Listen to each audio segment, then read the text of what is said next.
Okay, I think we can start. So good afternoon, good morning, good evening, everyone, wherever you are.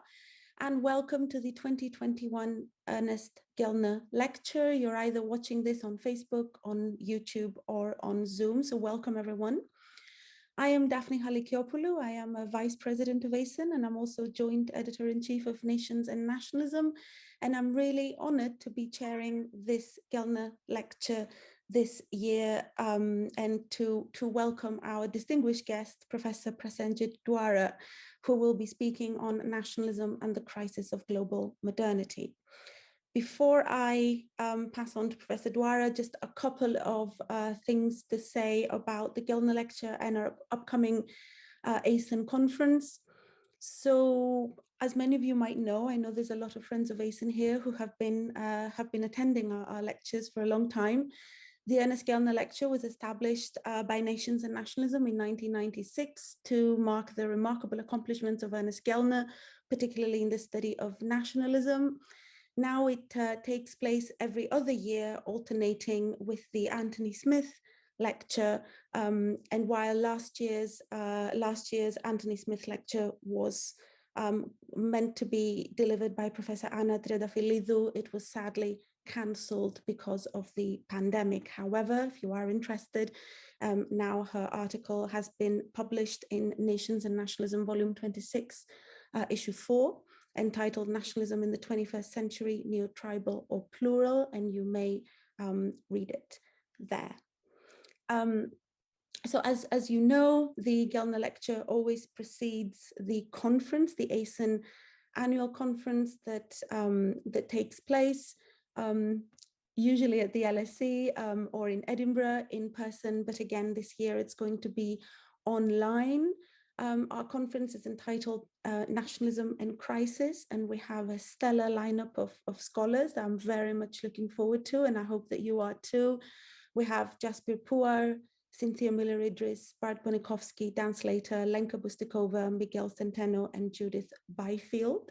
And we also have 29 panels on a range of topics related to nationalism and crisis. Now, you can find all the details that you need, including the program, and also a Meet the Editors event that we have set up at the ASEN website, asen.ac.uk/conference. Now, in order to attend the panels and the editor session, you need to register for the conference. It's only £15, but the plenaries are all available for you to watch either on YouTube or on Facebook, just as you are watching us now. So you can also do that. But now let me turn to our guest for today, Prasenjit Duara. Professor Duara gained his PhD in Chinese history from Harvard University, and he has been professor and chair of the Department of History at the University of Chicago and the Raffles Professor of Humanities and Director, Asia Research Institute at the National University of Singapore. He was also the president of the Association for Asian Studies in the US during 2019-2020, and he's currently the Oscar Tang Chair of East Asian Studies at Duke University, and I'm very happy to say he's also a member of our International Advisory Board at Nations and Nationalism. He has written extensively. I'm not going to go over everything because I don't want to eat into his time. But some of his most prominent works are which have been widely cited and translated include Culture, Power and the State, Rural North China, 1900 to 1942, Rescuing History from the Nation, and The Crisis of Global Modernity, Asian Traditions and a Sustainable Future. So we have the pleasure for the next 50 minutes to listen to Professor Duara. After that, we're going to have about 20 minutes or so of Q&A. Whatever platform you are using, please just put your question into the chat and I will pass it on to Professor Duara. So with no further ado, Professor Duara, on to you. Thank you. Thank you very much, Daphne. I want to take this opportunity to thank not only Daphne for chairing this, but Sita Prasad, with whom I have been in communication for over 20 years, I'm sure, without yet having met physically, and David Cole, the man behind it all. So thank you all. I am very honored to present the Ernest Gellner Lecture, who has been a great influence on my thinking of nationalism. And I had the pleasure of meeting him as well. So I never thought I would give this lecture, but I'm very pleased to do so. Um, and of course, the journal has been absolutely essential for my work and those of my colleagues. Now, without spending more time, let me go on to the subject of my lecture. Usually I give PowerPoint presentations, but I find that it takes more time to do that. So I'm going to read and hopefully you won't go to sleep. Okay, the title is Nationalism and the Crisis of Global Modernity and fits the idea of crises of the ASEN theme. While our minds have recently been focused on the idea of crisis by the COVID-19 pandemic and its association with climate change, it is also the case that the signifier crisis has been used so promiscuously over the last few decades that we may well come to believe that it signifies nothing unusual about our condition. The purpose of this presentation is to explore the role of nationalism and the paradox of crises as routine in the modern world. Crisis, the word has been traced to the Greek word crisis. I'm sure Daphne will know how to pronounce it with a Krisis, meaning a turning point in a disease, which could get better or worse for the patient, thus referring to a critical condition, to a critical moment. In our times, it retains the organic model of the body, but extended to different systems, disease and health systems, financial and economic systems, education systems, climate systems, and whatnot. Systems thinking presupposes a normal or equilibrated functioning of a system with interdependent parts. Crisis reveals that it has arrived at a threshold um, when, whether for internal or external reasons, the function is disrupted or severely threatened. With the post Cold War iteration of globalization, the interconnections between different systems has intensified. And I believe that the proliferation of the terminology of crisis is an index of the reality of the interconnections. So crises have indeed become routine. The point remains as to where they will lead us. Uh, of course, global connectivity has been growing with periodic retreats since New World silver was discovered and or was extracted and penetrated the Asian trade from 1500 CE. It was driven as much by interdependence, however unequal, as by competition for resources and markets. Indeed, perhaps the most important force of globalization in the last 2 centuries may well be the nation form itself, which, from a global perspective, was expressed first of all as the imperialist nation. Both imperialist nationalism and post colonial nationalism are normatively founded on the Enlightenment ideals of rationality and emancipation. At the same time, the rapid advances made in scientific knowledge during those centuries that fostered Enlightenment rationality sanctioned the view that nature could be mastered and even conquered by human rationality. The enthusiasm for the scientific mastery of nature, nature's endless bounty, diminished significantly in the scientific community by the 20th century. But the idea of the conquest of nature remains the principal driving force in the global technosphere through what I have called the epistemic engine of the capitalist nation form. The epistemic engine is an assemblage with a dynamic motor that is circulatory across the globe. By circulatory, I don't mean circular, but a process where not all aspects of the epistemic engine are equally adopted, but are continually adapted and recirculate. The epistemic engine is assembled at one level by institutional forms of economic and political power, driven by accumulation strategies and state interests. I follow Giovanni Arrighi's diagnosis that global capitalism is made possible by the capture of mobile capital for territorial and population control, and the control of territories and people for the purposes of mobile capital. At the same time, the epistemic engine embeds what we can think of as Foucauldian forms of power knowledge in the assemblage. Foucault's notion of the episteme is the regime which governs the separation not of the true from the false, but of what may from what may not be characterized as acceptable knowledge, what we think of as the conditions of possibility.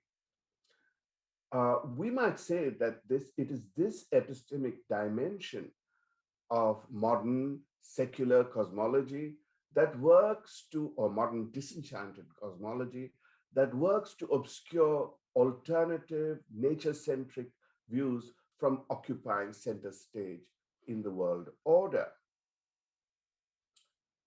The vector or vehicle by which the episteme circulates and functions globally is none other than the nation, or conceptually speaking, the nation form.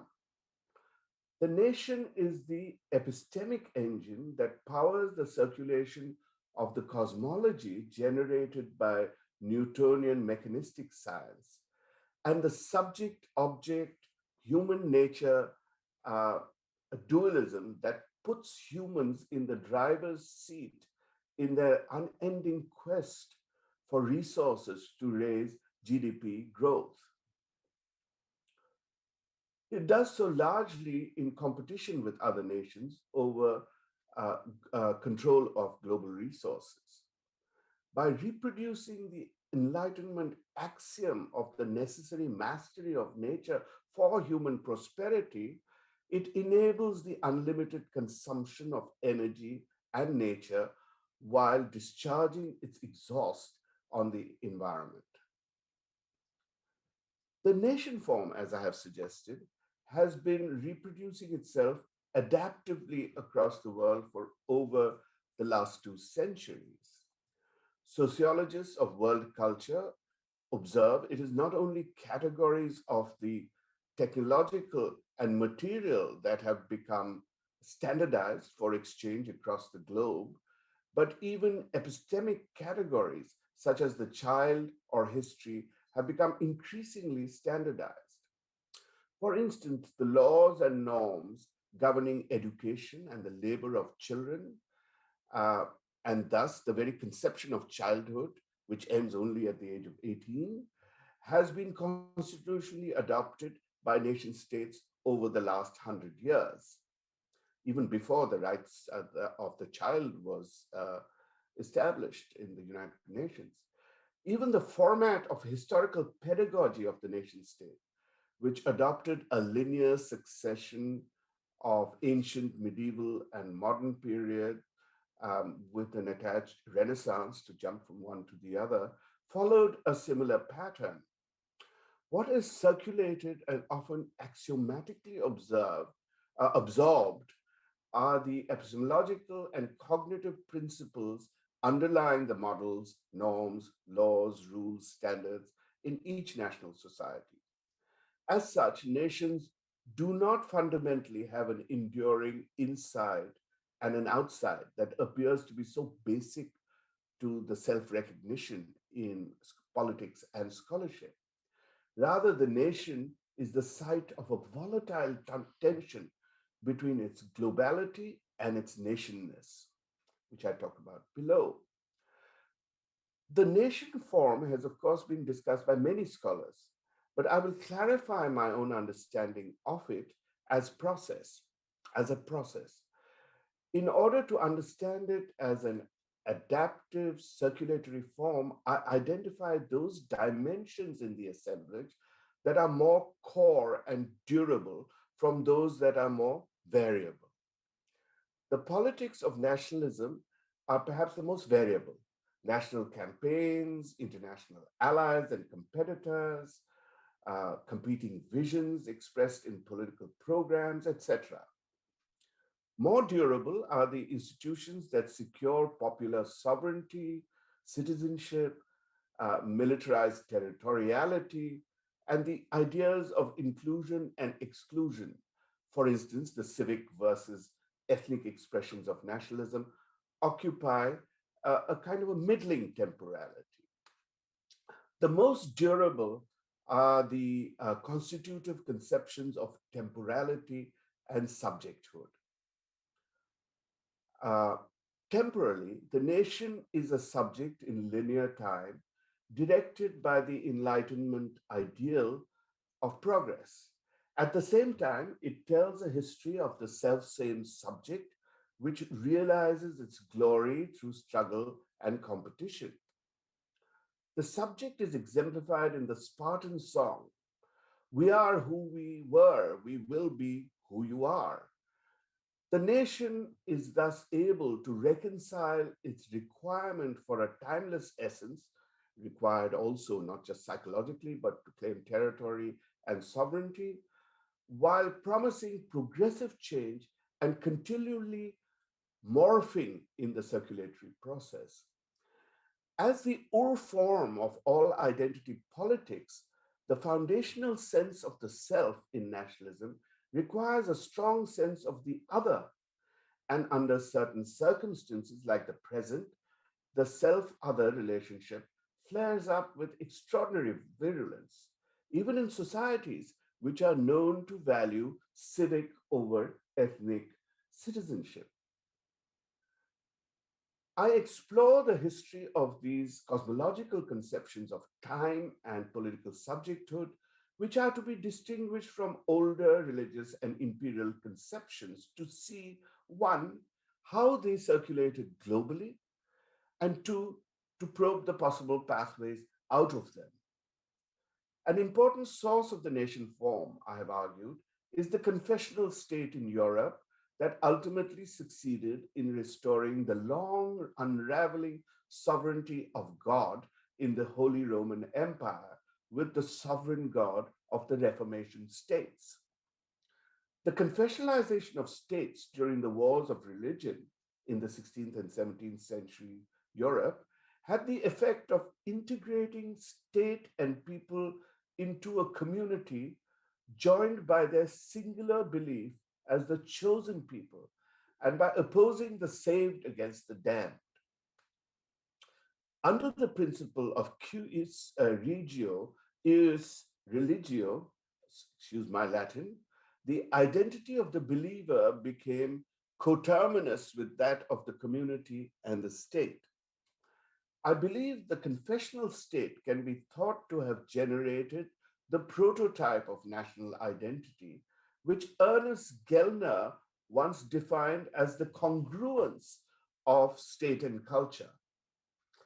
Indeed, in Carl Schmitt's political theology, just as the exception of the sovereign is equivalent to the miracle, the confrontation of friend and enemy, the self other, if you will, is ultimately one between faiths.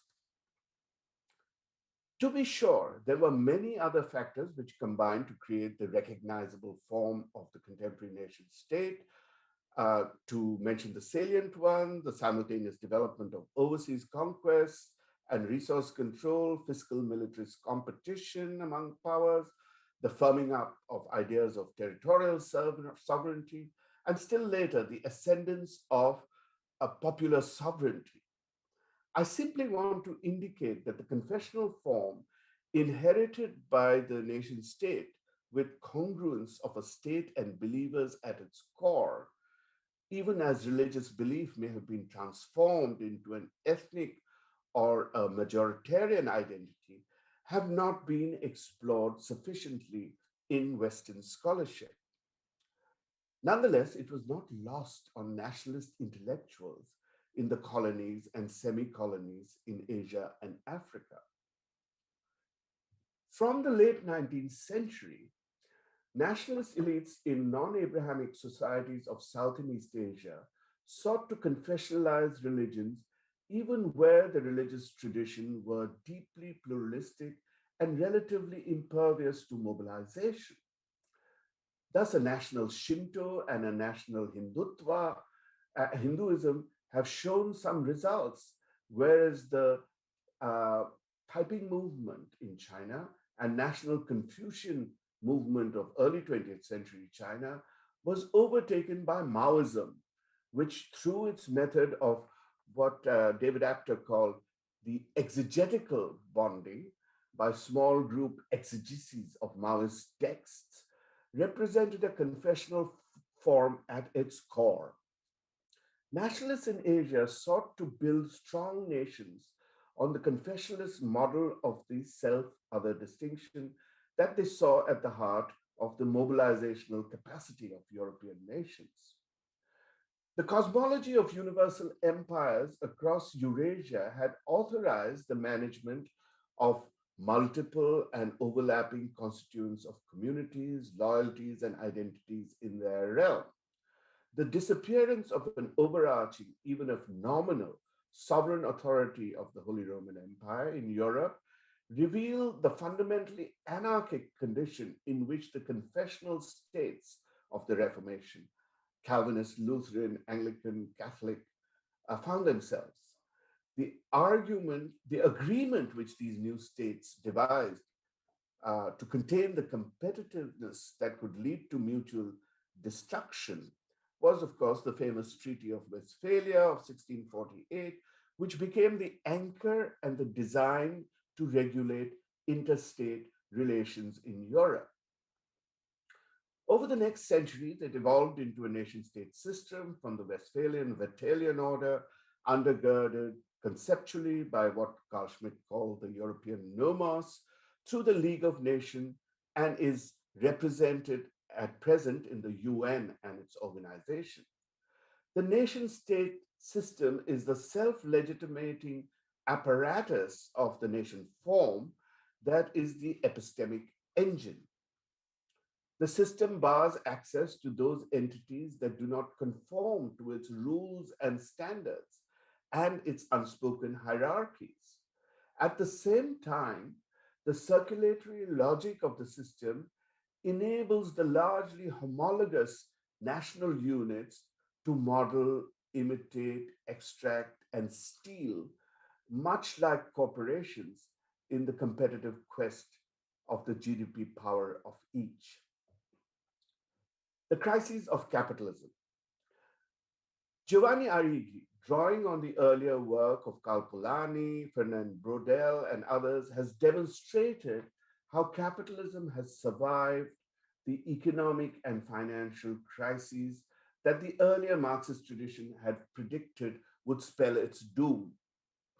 The logic of capital accumulation and its financialization did lead to a succession of crises, but it overcame them by the transference of hegemony uh, of capitalist powers from one state to another, particularly during the phase of the financialization of capital.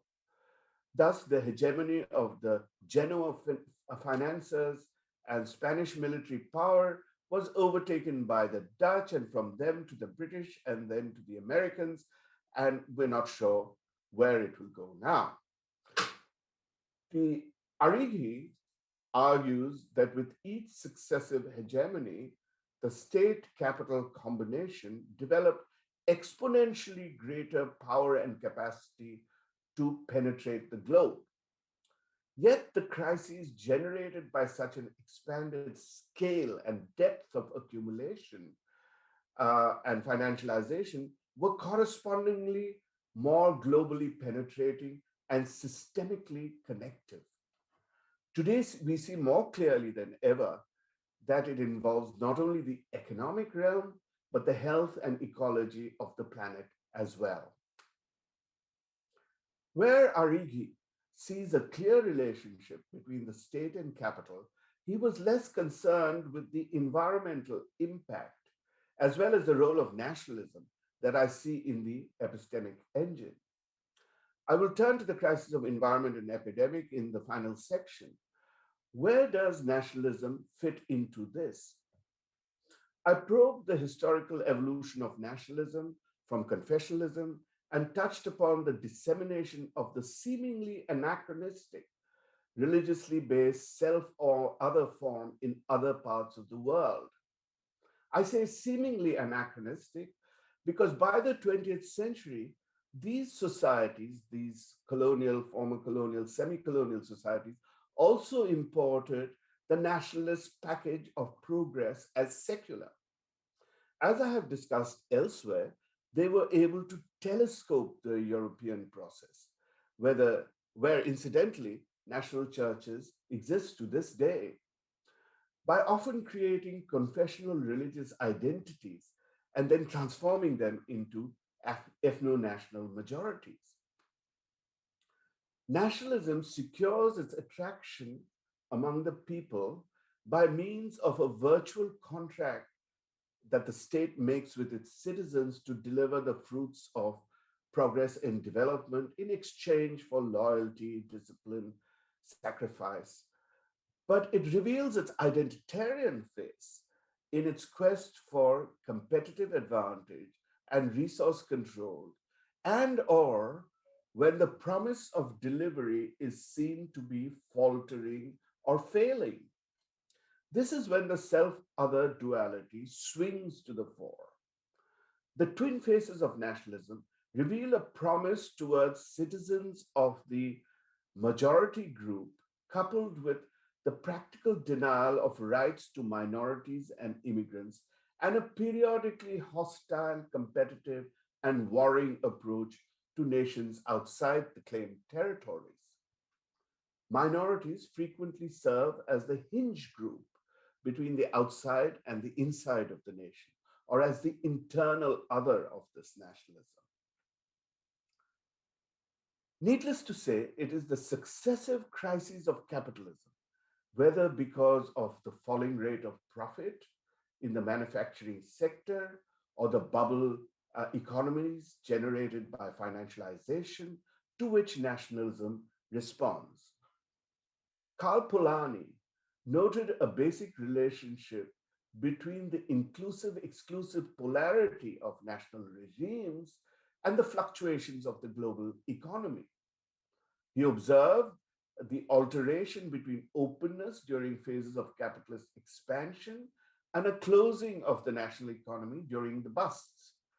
He saw the counter movement of closure as based on, I quote, a principle of social protection aimed at the conservation of man and nature, as well as the productive organizations, relying on the varying support of the most immediately affected by the deleterious action of the market. He felt this was central to the modern history of nation states. Social protectionism is not the only kind of nationalist response to economic crisis. Indeed, Polanyi viewed two different responses to the Great Depression of the early 1930s. Stalinism and fascism on the one hand, and social democracy and the New Deal on the other.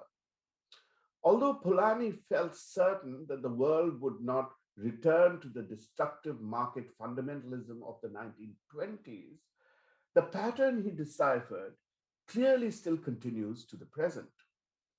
Just as significantly, we can see that nationalisms are not fixed within the nation.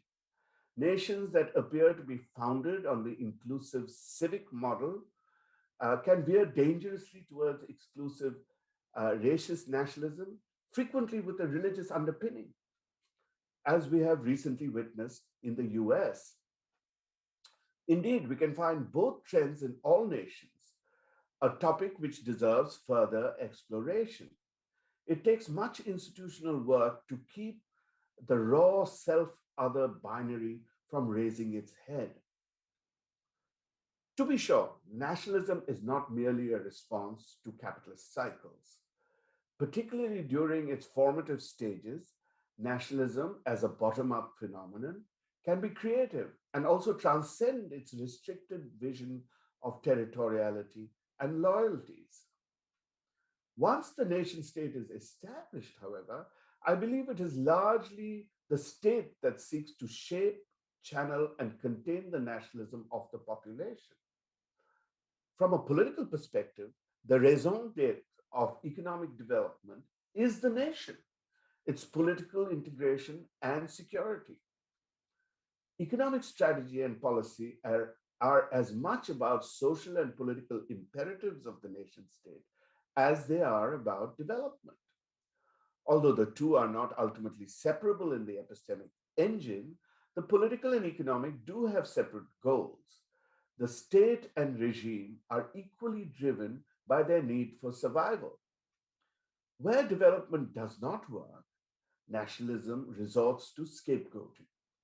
The two are not completely aligned, they are substitutive or supplementary. Let me cite an instance from a New York Times interview during state elections in Gujarat, in the state of India, where Hindutva was very highly developed in 2018. Quote, Kailash Dhoot, a textile exporter, said that Mr. Modi's recent policies had wounded his business, but that Mr. Modi's party was still his first choice. When asked why, Mr. Dhoot was quick and curt with an answer. Hindutva, he said, and he closed his mouth firmly, signaling the discussion was over. In the particular expression of nationalism as political mechanisms of majoritarian integration, the singular danger threatening a wider crisis is the incapacity of the state or political actors to rein in or channel popular nationalism that it has itself encouraged. The next section is called the Epistemic Engine and the Technosphere, where Marxists and world systems theorists saw crises as generated by the logic of capitalism and the state. The circulating and reproductive assemblage of the epistemic engine is better able to reveal the dynamic and penetrating nature of the global technosphere, which I discussed below. Connectivity and enhanced interactions, physical, economic, media, biotic, accelerated by the engine, is the principal medium through which crisis in one realm or subsystems seeps, ricochets, or crashes into another. Compared to the physical and biological systems, social systems are much more open. And when the scale of connectivity is global, the conflicting imperatives of the subsystems, whether it's resource use, financial system, medical knowledge systems, consumption patterns, political imperatives, are so complex that system coordination and management becomes extremely difficult. As Ulrich Beck has suggested in his argument regarding second or reflexive modernization, our efforts will be routinely directed to crisis management. That the engine affects the environment through extraction, production, transportation, and consumption is clear to see.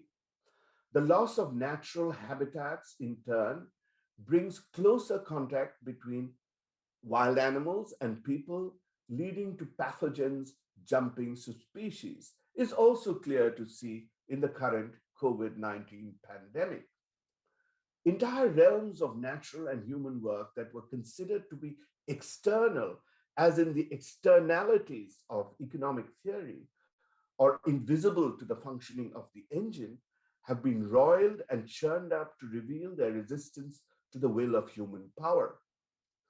There's perhaps no more powerful natural force, the processes of which have been so disrupted that it can wreck the terrestrial human world, as the ocean. its vital role in the hydrosphere and geoatmosphere is capable of destroying life in myriad ways. I know that in my abstract, I had promised to talk more about the ocean, but don't have the time here to get into it.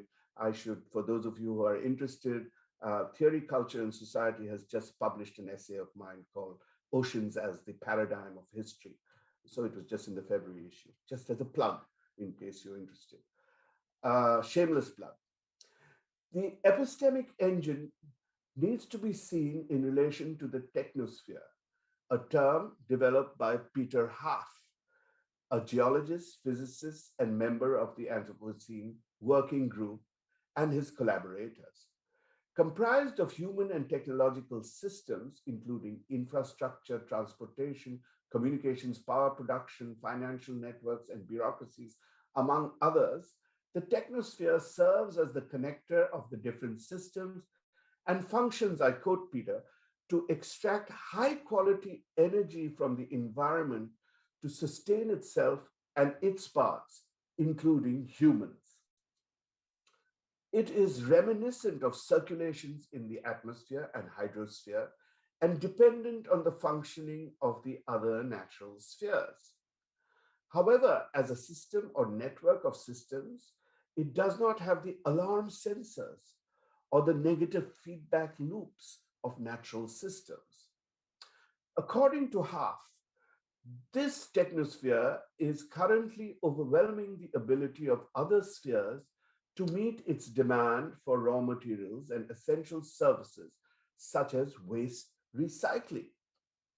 Although the epistemic engine is driven by human strategies of accumulation, efficiency, or political interest, the technosphere lacks a braking system and has only the positive feedback loop for expansion that feeds into the particular interests of capital and power.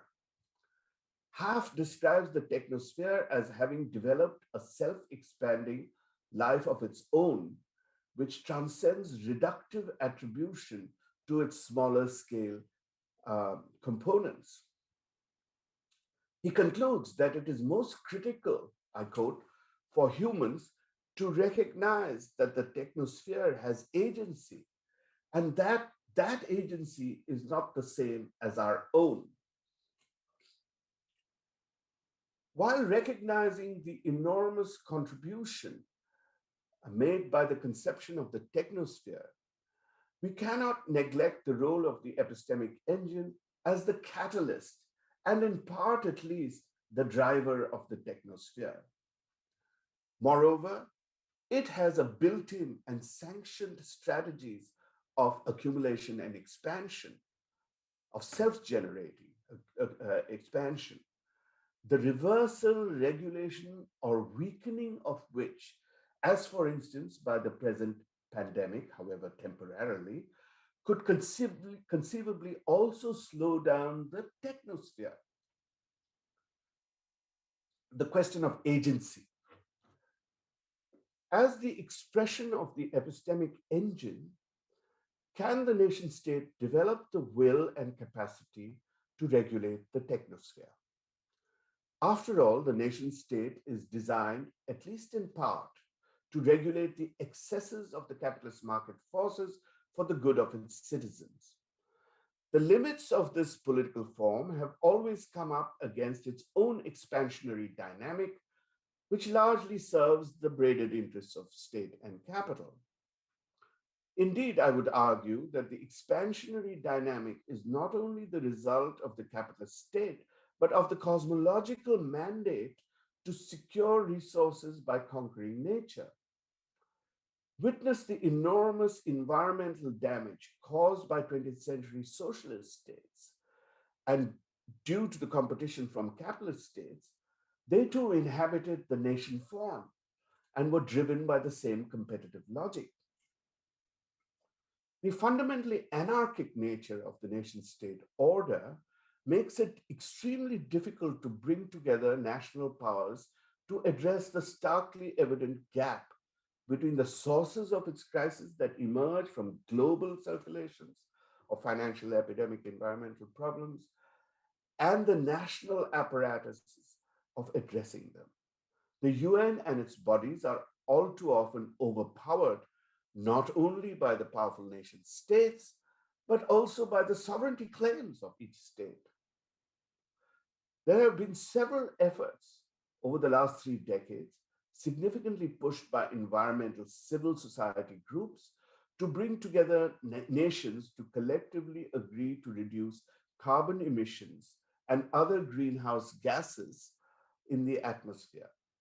Mutsuyoshi Nishimura, a member of the UN Secretary General's high level advisory group on climate change financing, and he was also the chief negotiator in the Kyoto Protocols, proposed the governments should collectively own the capped carbon budget of 660 billion tons of CO2 in total emissions between 2010 and 2050.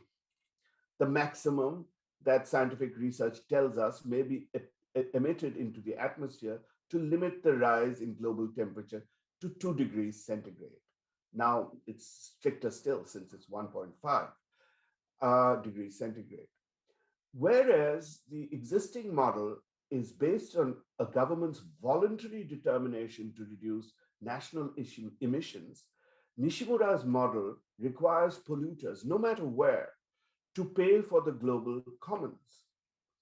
Carbon credits can be auctioned off on a polluter pays principle. Autonomous global agencies can work out special provisions for developing countries. Capping carbon by a global budget rather than by a patchwork of national pledges can dramatically reduce emissions. Yet, despite enormous support from environmental organizations, whenever this kind of proposal is put on the table in climate change summits, it inevitably faces national mitigation obligations. That is my fair share from both developed and developing countries. China demands that the US and the advanced countries take the lead because of their historic responsibility and their per capita consumption, whereas the US insists that China and India must participate together with it from the start. Nishimura believes that a nation state based analysis not only limits our vision, but highlights our hypocrisy by limiting our complicity and responsibility in what is no longer a national issue. Clearly, the principal obstacle to such proposals arise not only from business pressures on the political leaders, but the general imperative to not sacrifice national interests. Hopefully, after the major steps backwards taken by the Trump administration following the Paris 2015 Accord, uh, the present US administration will be able to participate and catalyze the international efforts to limit global warming and undertake other cooperative measures of environmental protection.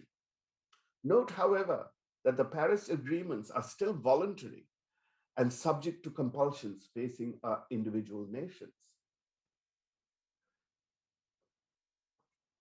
But even were the nation state system able to achieve its goal of carbon neutrality and undertake geoengineering technology to cool the earth, with whatever risks that involves, the mandate of the epistemic engine to tame nature for growth will not permit a long-term solution to the problem of planetary environmental degradation.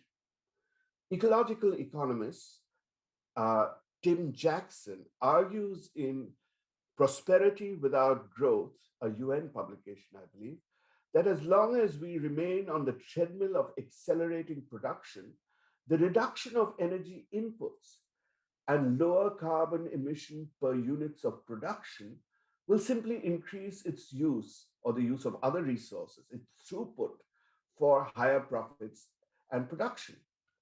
He argues that resource inputs decline relatively to unit of GDP, but not absolutely.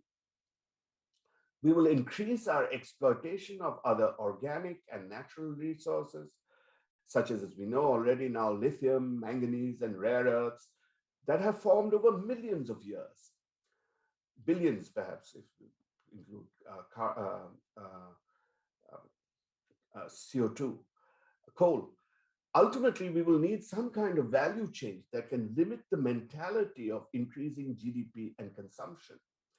Jackson looks to goals of human prosperity, or we might say flourishing, other than consumption and profits. These goals will include changing government priorities to eradicate poverty and enhance the quality of life, recreation, arts and crafts, and the simpler pleasures of the social. And we know of several small countries that have engaged in that. I'm thinking of Costa Rica and other places as well.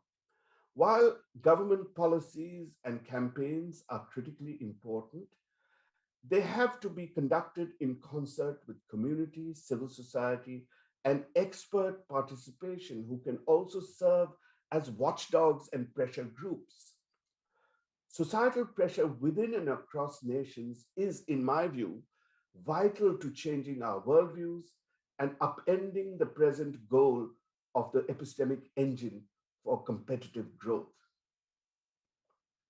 This transvaluation requires a worldview based not on a subject object, human nature division, which has facilitated the capacity and the conceit of humans, but a vision where humans and non humans, organic and inorganic, can coexist sustainably.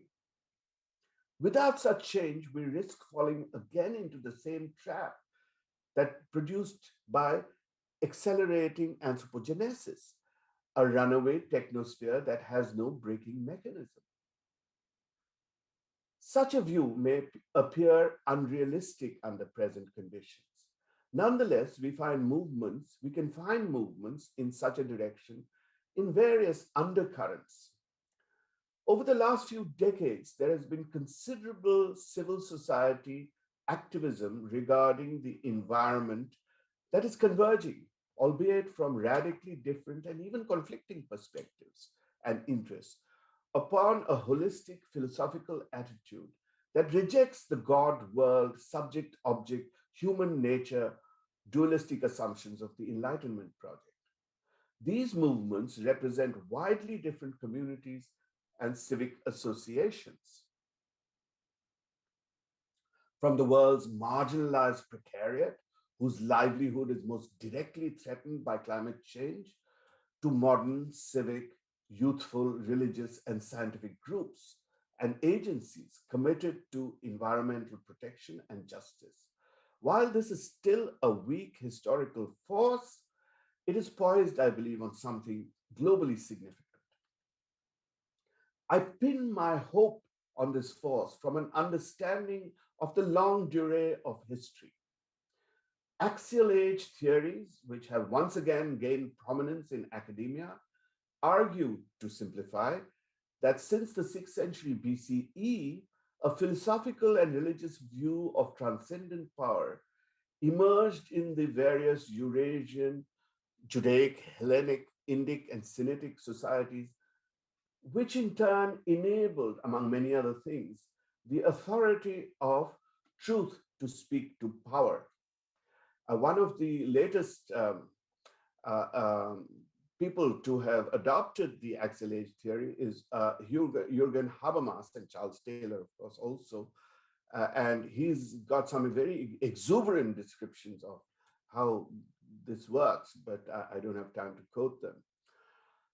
From my perspective, departing from the classic versions of transcendence as a one or two time revolution, which is how it's often thought of, the first transcendence and the Reformation, Renaissance, Renaissance Reformation as a second transcendence.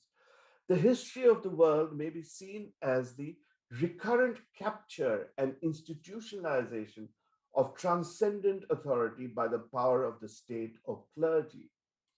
However, it has reappeared as the source of renewal, though sometimes accompanied by devastating violence when its agents are, that is, the messiahs or the sages or charismatic leaders, when it has reappeared as a source of renewal, accompanied by devastating violence, when its agents are convinced of the absolute truth of the transcendent vision. We might say it was what I call an equally radical transcendence of transcendence, generated by the epistemological developments following the second axial revolution that contributed to the spectacular violence wreaked upon nature and people on the planet. In Deleuze's rhetorical question, quote, did we kill God when we put man in his place and kept the most important thing, which is the place? Historically, a less radical dialogical transcendence has pervaded most non-Abrahamic societies. This kind of transcendence is dialogical insofar as it permits coexistence of different levels and expressions of truth. Coexistence did not mean absence of competition or hierarchical encompassing, but religious and disciplinary practices that sought to link the self and or community or locality to the transcendent ideals did not typically or historically eliminate other groups and other truths, although there were certainly cases in which it did occur. We have seen how the confessionalization of religions in Asia represented an important step to produce a homogenized majority of nation building. And these nations are no less involved in exploiting nature now, but in part because nation building and the homogenizing process started later and has not penetrated much of the lower strata of these societies. Dialogical and animistic traditions still thrive among much of the population of Asia and the rest of the developing world. It is this population, which is the most precarious and marginal, that is most directly hit not only by economic policies, but by the environmental crisis. Since their livelihoods as farmers, forest dwellers, fisherfolk are most directly affected, they often turn to their more holistic cosmologies and religious resources and leaders to resist corporate and state expropriation of the commons upon which they depend.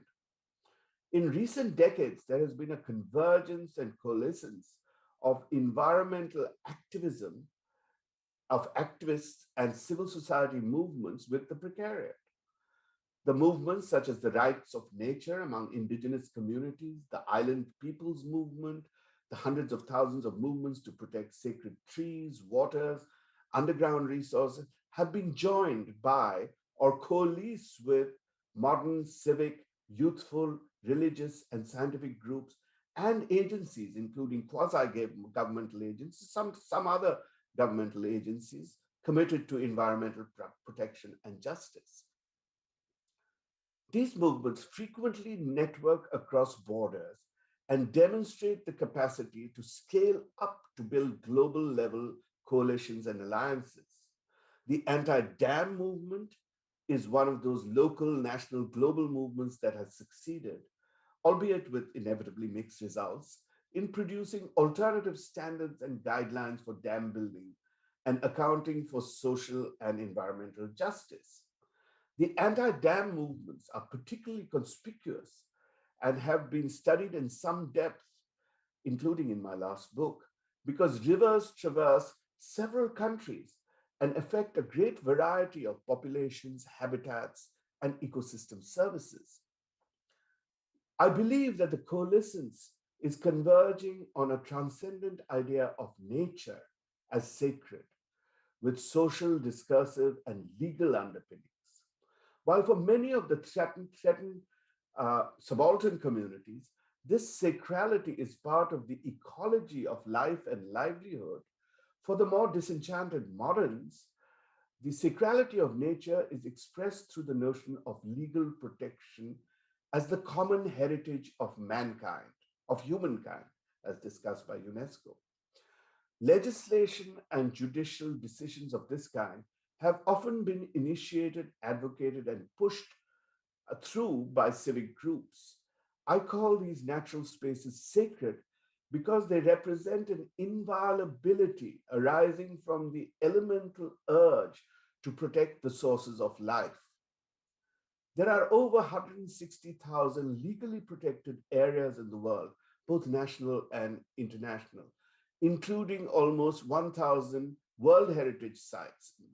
These figures are a little old, so there may be many more, which cover over 12% of the land area of the world, though not of the oceans. And here is where we're getting our greatest threat.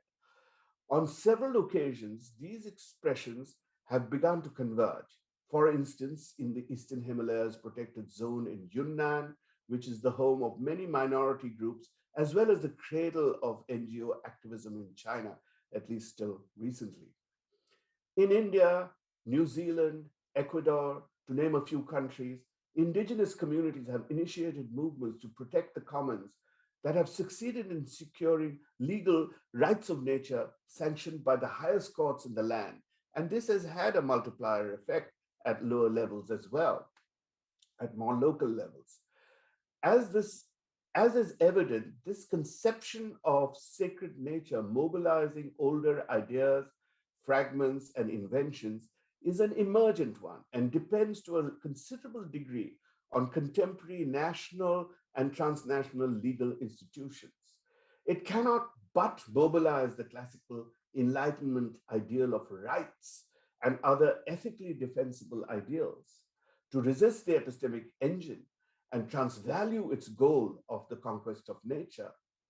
These movements reveal modes of creating multiple scales and varieties of identification with locality, region, nation, nature, and planet that could bring pressure on the nation state's restrictive aim of creating the congruence of the state and culture.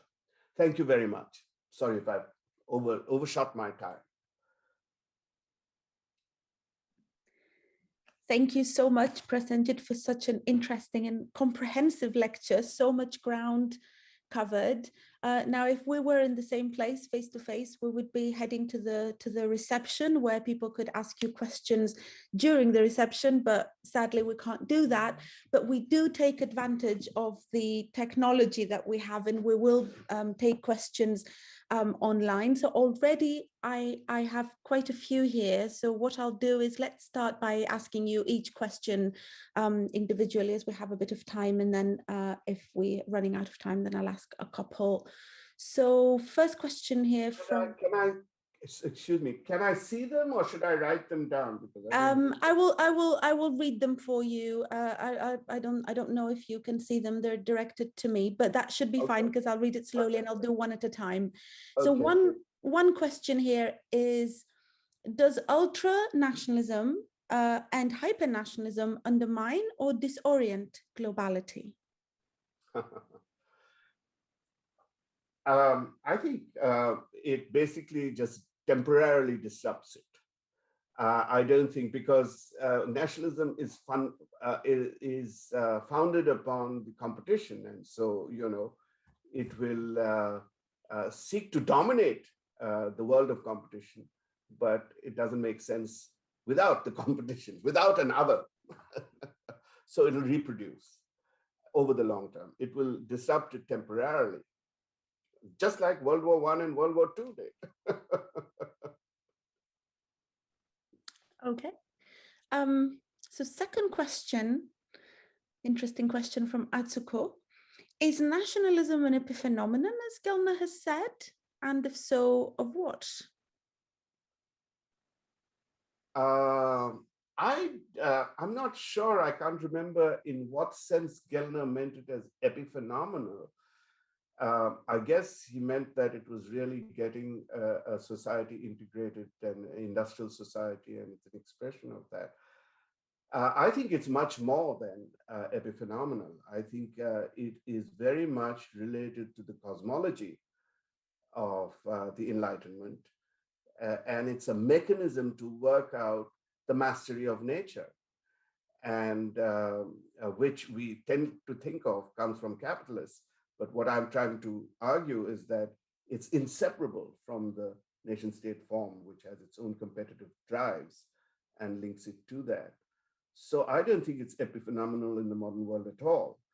Uh, to the extent that I think enough pressure groups, which I've laid out here, though I'm sure many people will doubt it, can try to change the fundamental values underlying it, a combination, the best of the Enlightenment values and avoidance of competitiveness, of extreme competitiveness, or even non-extreme competitiveness, or giving up the idea of prosperity as GDP and looking at other means of how people can find this, which is not just the happiness index, but really a social, a redistribution to social purposes. I think that extent, but I don't think that's epiphenomenal. I think that is very much something that is very rooted in our cosmology. Okay, wow, we've got a lot of questions.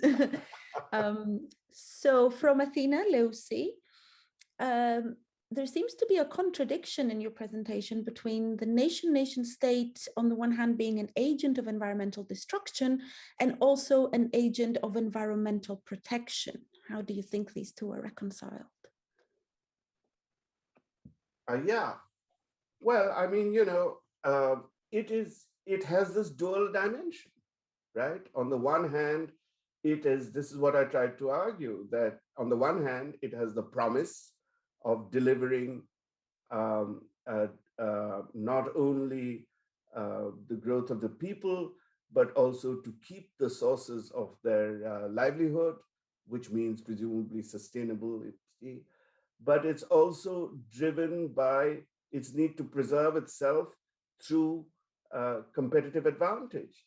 And this competitive advantage is seen largely in terms of economic development, in terms of economic competition. So I think I basically talked about the two phenomenon. I think I'm less sanguine than Polanyi, who felt that these were two faces, right? And it was capable of, the nation was capable then of turning to its other mandate of protecting its people from capitalism. But, he also saw that you could get fascism out of it rather than protecting. And fascism is actually an interesting example because, of course, as we all know, fascism was also, as what's his name tells us, that it was very attentive to nature and to the nature of the nation, right? To Heimat. Heimat was very much rooted in the soil and in the character of the nature of the nation, which was continuous with the people. So, in a sense, the two cannot be completely separated, and the one can reappear in the other, and especially the contemporary populism doesn't seem to have any interest in protecting nature as such. Now, I may be wrong, I'm sure there are, but it's really our advantage. The competitive dimension has pushed nationalism away from protection of nature, I think. So not entirely. So a related question is from Alice. Is climate change a new kind of threat to the system of nation states, or have we seen anything similar before? I certainly think, there's a lot of debate about when the Anthropocene starts, and the Anthropocene Working Group has said that, technically speaking, it's the nucleotides of 1950 and the amount of atomic explosions and so on. That's just a technical definition. I think there's been anthropogenesis from the start, from fire perhaps, but and agriculture. But there is no question in my mind that the industrialization of the mid-19th century, and this is with all the Anthropocene working groups that I've actually been talking to people, that there is a huge acceleration in the mid-19th century. So it was an issue there. People did notice it. The Romantic movement was something that noticed it. Thoreau in America, which you could say was the beginning of the environmental movement, also noticed it, but nowhere near the scale to which we have founded now. It is interesting to see whether the flu of 1918, the Spanish flu, I mean, that's something that could be understood in terms of nationalism, whether there was an understanding that because the world was much more connected before 1914, but it was a result also, the spread was also a result of the war that created connections, moving people from one part of the world to the other. It'd be interesting to see that. I haven't studied that, but suddenly nothing like it is now. And it is true that the world was more connected before 1914 through imperialist nationalism than till probably 1980 or late 70s, because you had the whole UN system and that worked for more inward-looking nationalism during the Cold War. Yeah. Thank you.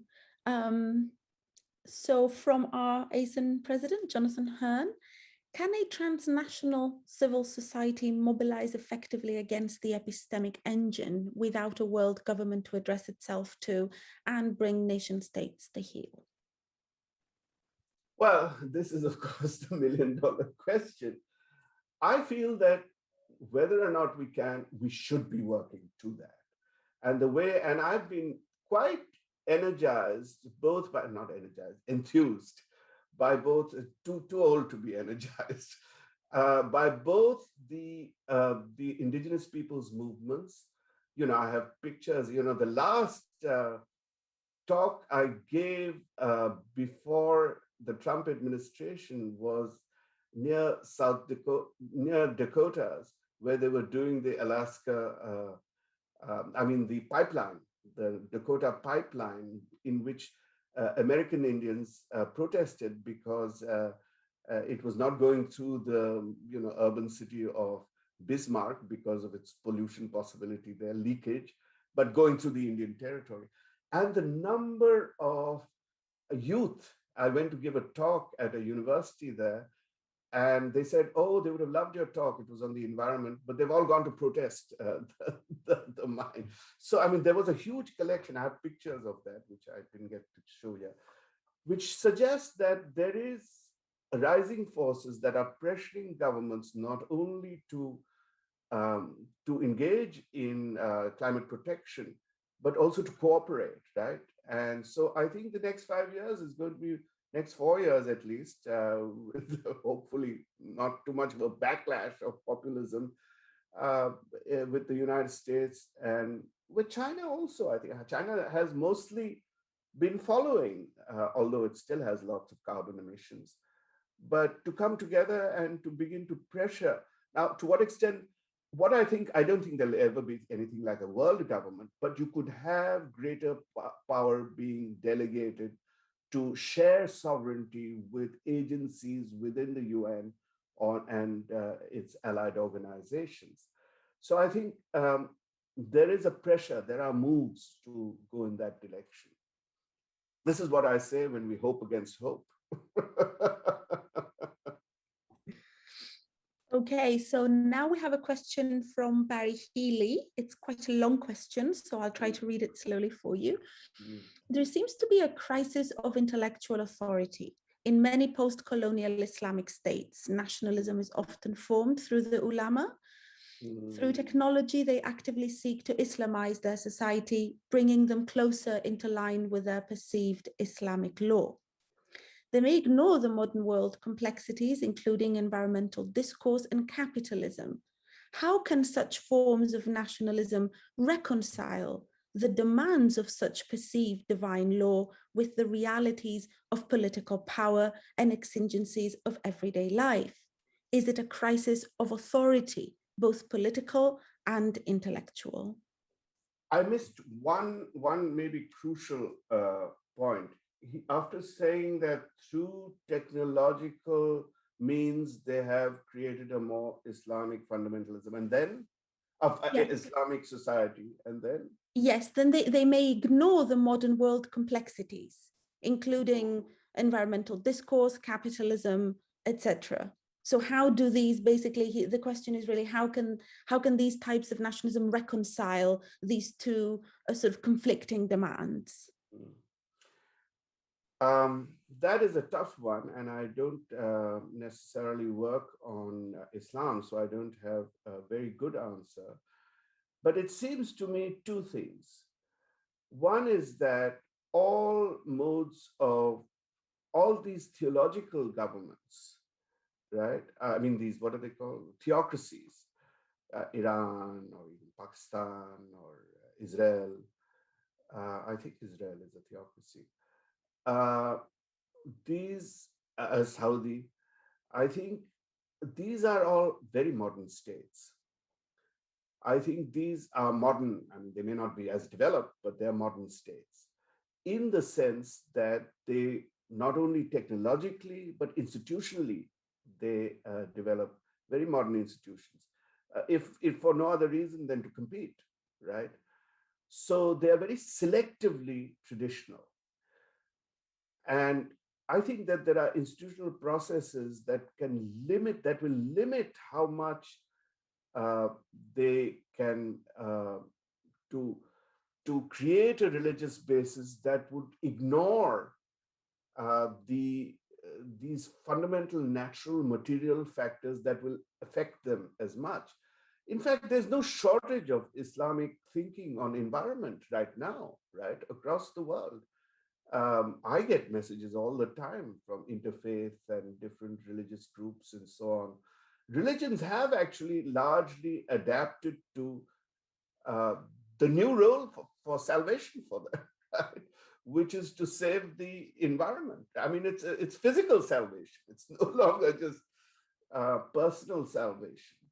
So I think that there are possibilities there, but of course there is the question of absolute transcendence, uh, and that is something that we can just hope does not persuade most of the world because of the processes that are going around that force them to be relatively modern. Don't have a better answer. Thank you. A shorter one here.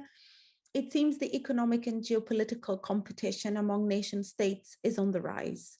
Mm. Is the global environment doomed?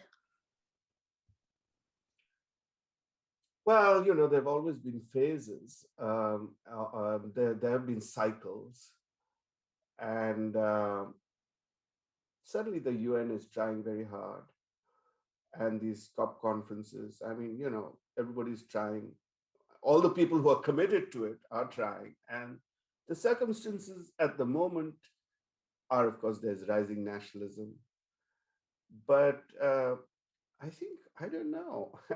I don't know how to look into the future, but I think all the COVID and all of these sort of problems that we've faced are beginning to also weaken in some ways those nationalistic forces, right? Those competitive nationalistic forces, and creating more basis of. I think it's very important to see what happens in the next COP26, what kind of things that in November, I think it's happening. I can't remember where, but to see what kinds of agreements, to see what kinds of not just voluntary, if they can get beyond voluntary. Because after all, once you get non-voluntary, then you can apply different kinds of pressures, right? And so I think there are two things going on. And it should, we'll see how it works out. There are no historical questions, just futuristic ones. We're asking you so many questions. Thank you for answering them so concisely. A modern one here as well. Is the Trumpian form of nationalism America first on retreat with the coming of Joe Biden, or re-strategizing for coming years, especially in the context of climate change? I think the context of climate change will affect it negatively. I think that I think shouldn't necessarily be saying this, but I'm very proud of what Biden has been able to achieve so far in 100 days. Of course, the failures will be apparent soon, but he's done a lot, and I think a, he has dampened this Trumpianism. It'll never go away. It'll be there. But I think popular support for it, which was high at the time of Trump's defeat, uh, is fading. And I think also the state structure, what was very important was how the state structures permitted it, right? During the Trumpian moment. I think those state structures are being sort of looked into now. So I think that they will not pose the biggest threat to policies of climate change. In fact, you also see, if you look at localities, there is no difference between Republicans and Democrats because it's very close to them, just like the tribal indigenous peoples, right? You have to engage in climate protection.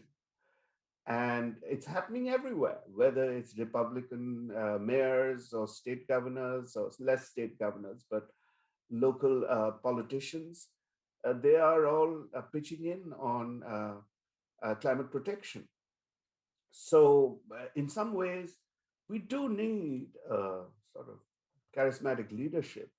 I don't know if Biden can provide that, but to take this on to the next stage. I think they have suffered a very a strong defeat. Okay, here's one for you that doesn't ask you to tell the future. Um, so you briefly referred to the idea of God being replaced by man. Yeah. Is the idea of the nation also construed differently in Abrahamic and non-Abrahamic societies? Yes, interesting and difficult question. I think, in some ways, I'm saying that the so-called non-Abrahamic societies historically have, in a sense, become Abrahamic in this second version of Abrahamic, when ultimate loyalty and, if not divinity, lies in the nation, loyalty to the nation, right? So whether you do it by calling it the Hindu way of life, Hindutva, or you call it, um, the constitutional originalism, or whatever you call it, it is the nation which now holds the ultimate. I think that's Ben Anderson tried to say that too.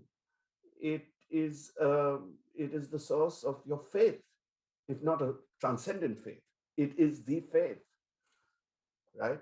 So that's the way I think that it's really a confessional nationalism, because a confessional nationalism believes there's a transcendent God, but the transcendent is with us, is in us, and is us.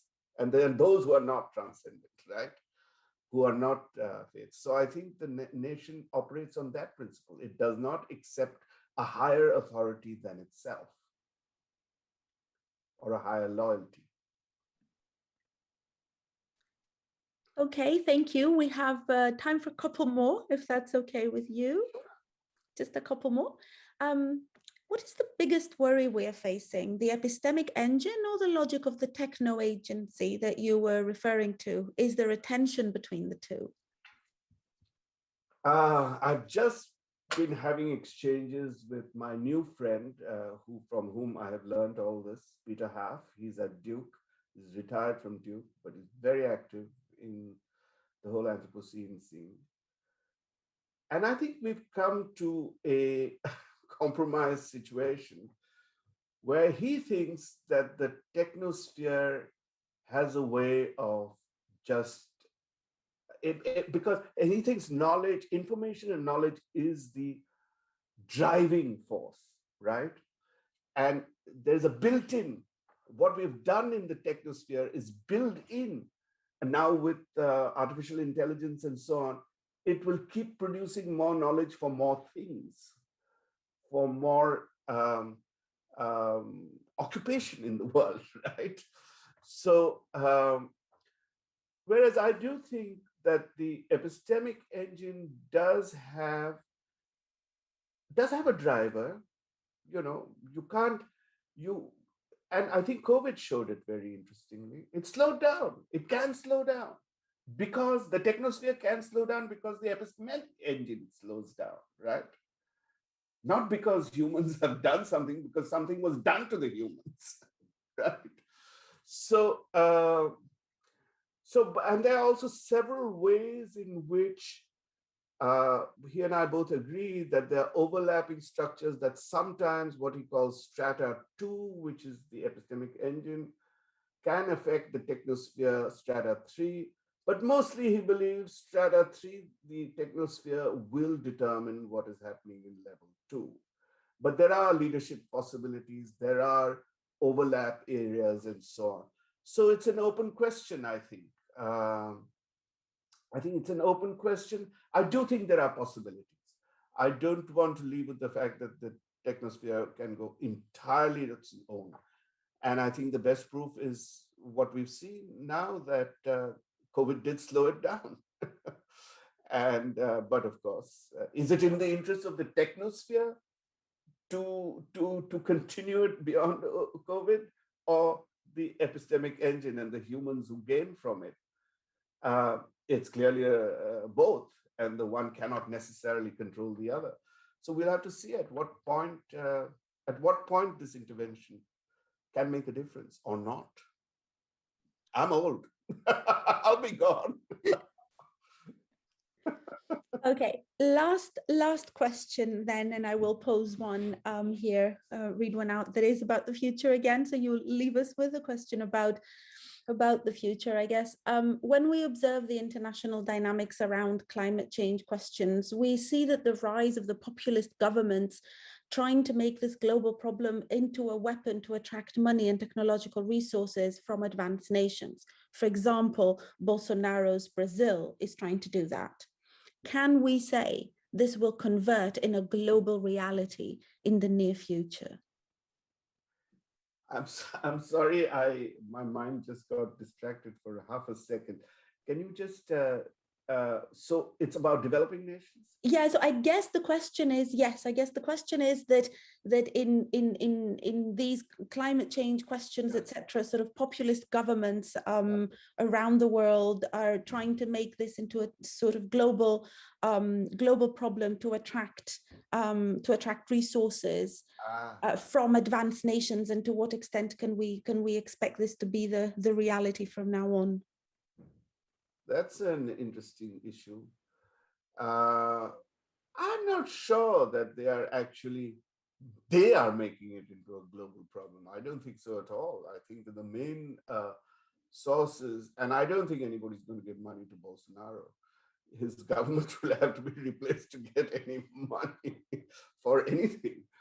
I think that the donor nations, or whatever, if they are such things, are going to be are not going to operate on that scheme, that you keep polluting and you keep doing this kind of thing and we'll give you money to mitigate your problems. I think that there has to be clear effort made on the part of those countries, especially developing countries, right? But I think it's completely appropriate that it's a global issue. And I also believe that there has to be, as long as developing countries are making their efforts, and both India and China is no longer developing. It's an upper middle income country.